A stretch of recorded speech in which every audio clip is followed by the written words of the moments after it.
Good evening, YouTube. Welcome back to the channel. This is IMAX Sports with another football video, and today I'm talking about the 2022 NFL Power Rankings for Week 3 of this season. I do this on the series on the channel every single week, and this week was another very interesting week of football with a lot of games that were unexpected as to the result. So I'm very confident about the top of the list and the bottom of the list, but a lot of the teams in the middle are really up for debate. So let's get right into it.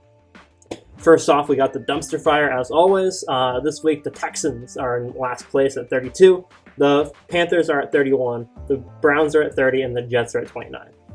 The Texans had a tie last week with the Colts. I thought that they were turning a leaf, playing very well against a very good team. The Colts turned out not to be that great of a team so far this season. So, yeah, the Texans, after a loss this week to the Broncos, who also didn't have a great week 1, they're the worst team in the league currently. At 31, we have the Panthers. The Panthers last week played a close game against the Browns, but lost this week. They lost to the Giants. Again, not great teams. So what I've resorted to doing was for the Jets, the Browns, and the Panthers, I just went boom, boom, boom. The Browns lost to the Jets. The Panthers lost to the Browns. I really hate doing that. Because I think that head-to-head matchups really don't tell a lot of the story, especially because anything can happen on any given Sunday is what I say in a lot of videos.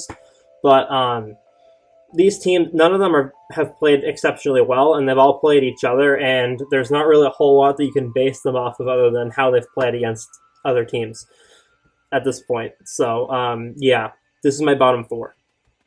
Next off, we have the Have Some Fight category. We have the Colts, we have the Jaguars, we have the Washington Commanders, and we have the Falcons. I need to change the Commanders logo.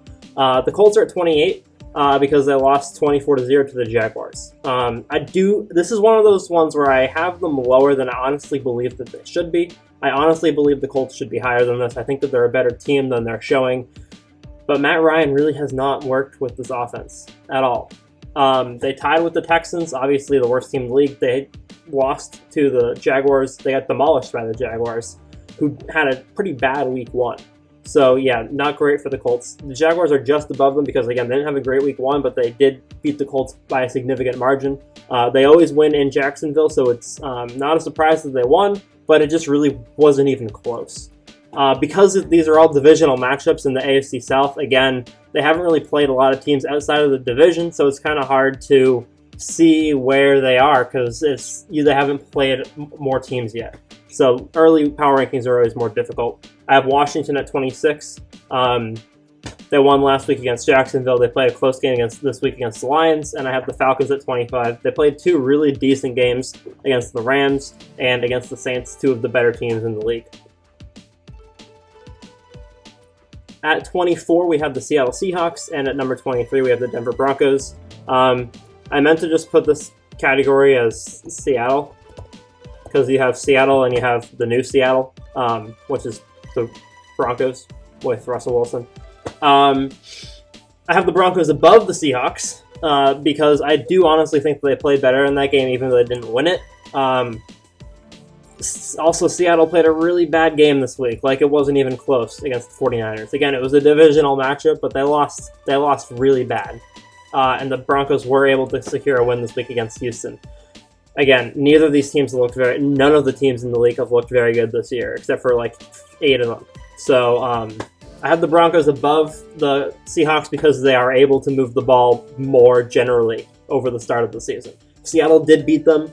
And the Broncos have had issues getting the ball into the end zone, but overall the Broncos have been able to move the ball better, and their defense has been a little more consistent, especially seeing how the 49ers kind of tore up the Seahawks at different points of the game today.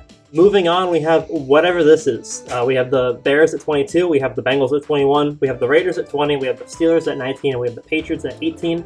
The Bears did lose this week to the Green Bay Packers, but it is coming off of a win last week against the 49ers, who are one of the better teams in the league. I know that they were playing against Trey Lance and not Jimmy Garoppolo because the 49ers win significantly more with Jimmy Garoppolo. But they did beat the 49ers, which was a significant victory, and I don't really put a whole lot of stock into losing to the Packers because they do that every single time they play them. So yeah, wasn't the most amazing game in the world by the Bears, but I still think that they're better than all the other teams that I've mentioned so far. And they did go up with the loss, but again, going up with a loss isn't really a whole lot to do with the Bears. It's more to do with everyone else going down. At 21, we have the Bengals. The Bengals, really disappointing so far this season.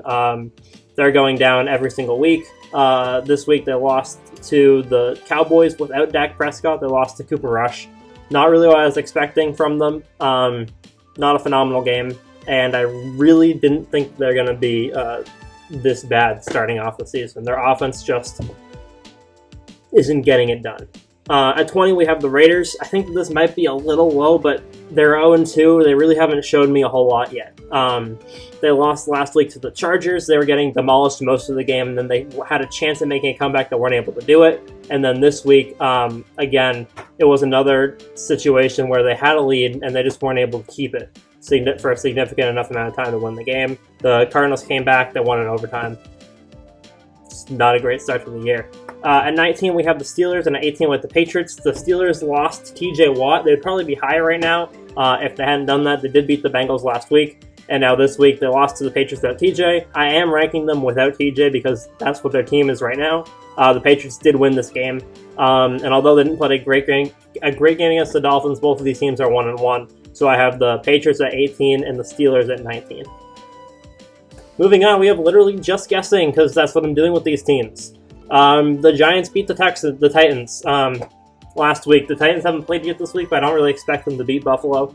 If they lose anyway, they'll probably stay where they are, unless it's like a really close game. If they win, then they'll definitely skyrocket up the rankings for next week, even though the game's technically this week, but I'd make them on Sunday nights. So yeah, it'll be an exciting game tomorrow night, hopefully. Hopefully it's not a blowout, but no matter if they get blown out or if it's a close game, they'll probably stay where they are. At 15, we have the Lions, and at 14, we have the Cowboys. I wasn't expecting to be moving the Cowboys up last week, because last week I made the video before Dak Prescott got injured, or before his injury was announced. But yeah, 14 for the Cowboys. They did beat the Cardinals this week. They did beat, it's not the Cardinals, they did beat the Bengals this week, and it was a pretty solid game. Cooper Rush got a lot of points at the start, and then they were able to secure the victory at the end of the game. And the Lions are at 15. They are 1-1, and they did only beat Washington this week. But they played a very strong game against the Eagles last week. They only lost by 3, and the Eagles are a top 10 team. And then this week they won a very solid game. Their offense is looking phenomenal, and I'm a big Amon-Ra St. Brown fan. I might be biased. I have him in 3 fantasy leagues. He got me 40 points in 3 leagues. But I think that the Lions have a phenomenal offense, and they're going to do well this year. At 13, we have the Saints. At 12, we have the 49ers. Both of these teams have a phenomenal defense. The 49ers won their game this week, which made me bump them up. I really thought, and it was a solid win, too. They beat Seattle, who beat the Broncos, and they won by a large margin. Jimmy Garoppolo just wins games. They lost last week because Jimmy Garoppolo wasn't the quarterback. That's what I'm saying. Trey Lance obviously didn't play horrendously bad, but Jimmy Garoppolo is just winning games, and that's just what he does. He's obviously not a great quarterback, but he knows how to win games with the 49ers, and that's what counts. The Saints stayed, I think, where they were last week. They lost to Tampa Bay.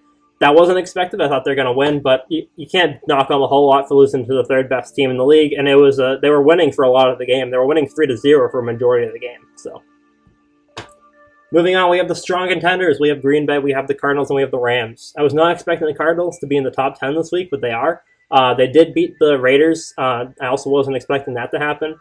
Last week's game really wasn't that bad. They got demolished by Kansas City, but Kansas City's Kansas City. Patrick Mahomes is proving the haters wrong, and they just got caught in the storm. This week, they showed everyone that they also are a top 10 team by beating the Raiders, and it's not really hard to be a top 10 team right now because everyone is bad. We have the Rams at 9 because they did win and beat the Falcons.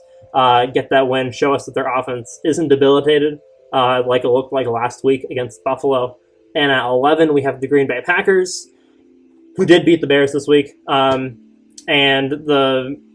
beating the Bears is Aaron Rodgers' thing. I couldn't really put them a whole lot higher, especially after their loss to the Vikings last week. I need to see another game from the Packers before I can put them into the top 10 again. I can't see them beating the Bears and then having that be what puts them into the top 10. The Cardinals have had a more impressive victory so far this season, and their loss wasn't quite as bad as the Packers' loss. Moving on, we have I Want to See More.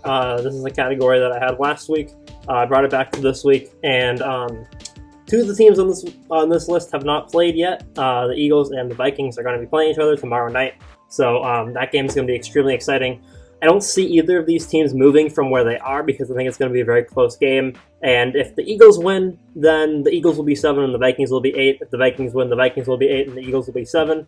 But how both of these teams played week 1, I don't really see a whole lot changing unless the Vikings blow out the Eagles. Because the Vikings did beat the Packers in week 1 and it's a pretty significant margin. So unless the Eagles get completely demolished, I don't see either of these teams changing a whole lot. Both of their offenses look very exciting, so I guess the defense will be really tested next week, especially the Vikings defense because of how well they played against the Packers.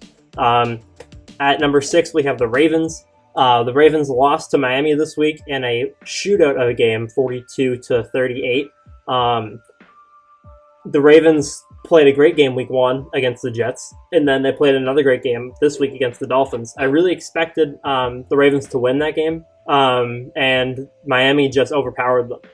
Miami had a really great showing. They outscored them 28-3 in the fourth quarter. Ironic how many times this week I saw the number 28-3 come up. Yeah, it was a great game, really exciting game, and I think that the Ravens have an extremely exciting team. Lamar was almost perfect this year, this week. At number 5, we have the Chargers. The Chargers lost to Kansas City.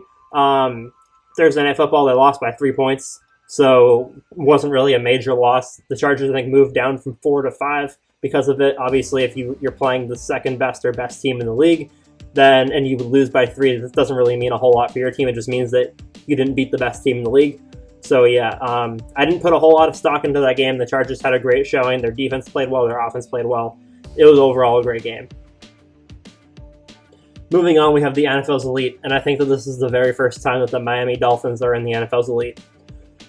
Kind of hurts seeing 2 teams in the AFC East and Tom Brady in the NFL's Elite, but okay, fine. The Dolphins are at number 4, the Buccaneers are at number 3, the Chiefs are at number 2, and the Bills are at number 1. Miami played a phenomenal game this week. They beat the Patriots last week 20-7. I was like, okay, we played a very solid game. I thought that we were going to win, other than those 2 plays that they made. But this week, Miami Dolphins did have a fantastic game against the Ravens, and they won by a significant margin. At number 3, we have the Buccaneers. The Buccaneers had a great game also, but they really haven't shown me a whole lot on offense. They won both of their games very defensively. They had Tom Brady obviously has a lot of offensive success in his teams, but the defense has been really shining this year. I think that puts them higher than they would have been without the defensive prowess that they've shown, but the offense really needs to improve if they want to be a number 1 or number 2 team. Kansas City is number 2. Again, last week they started off by demolishing the Cardinals, who are a top 10 team now after their win this week, and then they played the Chargers. They've played 2 of the harder teams so far this league out of everyone else that's played so far, and they won both of their games. And Buffalo is at number 1. Obviously, that could change if they lose to Tennessee tomorrow. I don't think that they will, but it's a possibility. Buffalo had a great game against the Super Bowl defending champion Rams, and they did beat them 31-10. And then this week, if they lose to Tennessee, obviously they'd go down the list, but they'd probably still stay in the elite category because of how unsure a lot of the rankings are this week, this early in the season. So those are my top 8 teams and the finale of my power rankings. Let me know what you guys think in the comments below. Again, sorry for all the uncertainty this week because there's a lot of upsets and a lot of teams that I really don't know what to do with. So thank you for watching. Hope you guys enjoyed. Make sure to leave a like, subscribe to the channel if you're new, and I'll see you guys on the next one.